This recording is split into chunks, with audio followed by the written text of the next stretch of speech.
morning, everyone. Good morning. It's great to see everyone on this beautiful spring day. And what we do see depends on our perspective, right? How many are enjoying the early arrival of spring? All right. How many are enjoying the early arrival of allergies? I got my hand up, yeah. Depends on your perspective. And we're talking about seeing through God's eyes, seeing through God's perspective. And last week we talked about, well, how did God see us? And we concluded, or at least I concluded, I hope you agreed with me, that God sees us as acceptable, God sees us as valuable, and God sees us as capable. Now this week we're going to talk about seeing the people as God sees them. Now I can say the same thing I said last week, because God sees everyone as acceptable, as valuable, and also as capable. But I'm not sure doing the same sermon this week would go over so well. You may not find that very acceptable, may not be too valuable, and you might find me as being incapable if I was to do that. So I have a whole new sermon for this week you'll be happy to hear.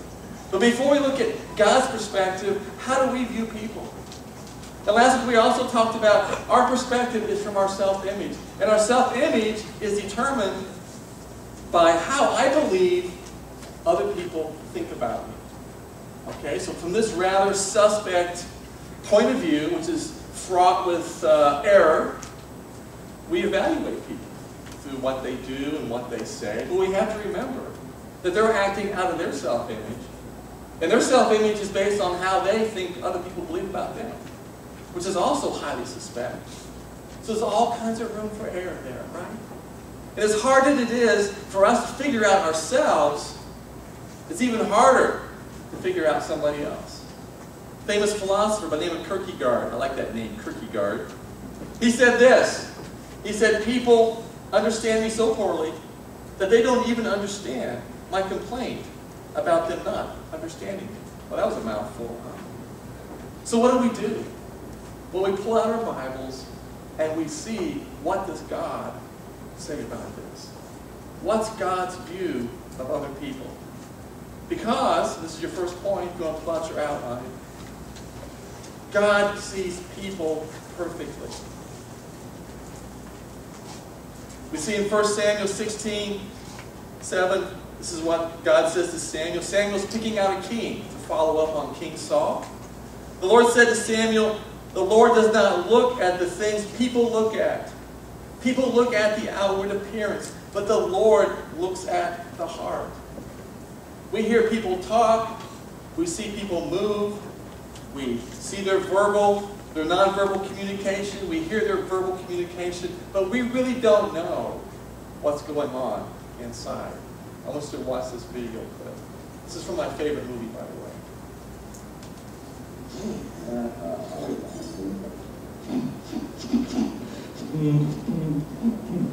What's the matter now? No, I got this, my ears are filling up. I got this sinus condition. It's the change in temperature. I always get it from air conditioning. Maybe it'll go away. No, it's all part of my allergies. I get them in the summer. Only in the summer? In the winter too. I get them all year long. I'm allergic to foods. And pillows and curtains and perfumes. Can you imagine that? I'm allergic to perfumes? I used to drive Frances crazy. For a while she couldn't wear anything except my aftershave lotion. That was impossible.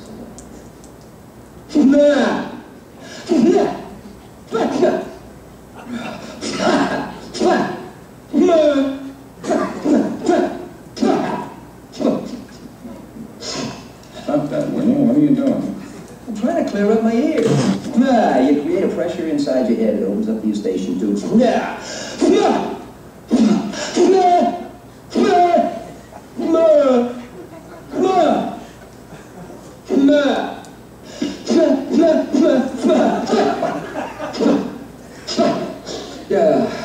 it open up?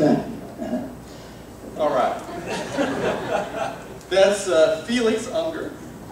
He's full of phobias and allergies and fears and complexes. And he had that nasal eruption in the restaurant, embarrassing his poor friend, Oscar. But those people in the restaurant, all they saw was that manifestation. They didn't see all the phobias and all that's going on. And that's the way it is with us. What we see people doing and saying and being is just the very end of a very complicated process of what goes on inside of people. I read a magazine article last week that said that the average person, and I know everyone in here is way above average, the average person has about 63,000 thoughts, ideas, notions that go through their mind every day. So we only see the very tip of the iceberg when we see people, when we hear them talk and we see them move and we see their verbal and nonverbal communication. When we see a very part of that, but God, He knows every one of those 63,000 ideas, thoughts, and notions. He knows them from every day that I've lived and every day that I'm going to live. And so from this divine perspective, what does God say? What is God's message? Though He who knows us most intimately, what does He say? Well, I think Jesus says it in Matthew chapter 7, verse 1. This is supposedly the second most popular verse in the world, other than John 3:16. He says, "Do not judge, or you too will be judged." So from this divine perspective of knowing all about everything, His message to us, who know so little about these things, because we only see the appearance, He says that we are not to judge. Now, what does that mean, not to judge? Does that mean if I see someone steal something from somebody that I can't say that's wrong? Well, of course not. Or if I see somebody hurt somebody, or if I witness a murder, I can say, well, I can't judge that person as being right or wrong. I can't do that. Well, no, that's not what it means at all. But it does mean that I don't know what's in their heart. I don't know what they've been through. And I have no right, as a human being, to say that somehow this person is unworthy of God's love. Or that somehow this person is unworthy of my respect as a human being created in the image of God. Now I'm going to tell a story here that I kind of hesitated to tell it because it's kind of a disturbing story. It was disturbing to me, but I'll tell it anyway. Afterwards, if you don't think I should have told you, you can tell me. I won't tell it again. That a deal? I worked, my wife and I, we ran a program in Milwaukee for men who had addictions. And we worked through the courts. I've told you this. And one day, this caseworker called me. He says, I have a young man that is 18 years old, and before he's sentenced for his crime, we want to send him to you to see if you can help him. And he was in prison, or he was in jail because of a sexual offense. And so they sent this guy named Brian to us. Not the Brian back there, different Brian. And as I heard Brian's story, it was the most disturbing story I've ever heard in my life. And I've heard lots of them. This young man had been abused, sexually abused, from the time, well, he couldn't remember, all he could remember. He couldn't remember when it started, by someone in his family. And it went on for years, up until he was a preteen. And I had never heard I'd never heard of such a length and such a frequency. It was really horrible. I won't go into any more detail than that, but it was absolutely just disturbing for not only me, but for everybody who worked there, and also for his caseworker. And that's why he sent him to us. And Brian was incredibly, in some ways, just incredibly naive, childish. His favorite thing to do in the whole world was to watch the Dukes of Hazzard on TV. If you're a big Dukes of Hazzard fan, my apologies to you, but that was not the most intelligent show, but I don't know. But we worked with Brian for quite some time, and as I would talk to Brian, this was a 24-hour day living program, so I dealt with him almost every day. I had this haunting question as I would deal with him. What would my life have been like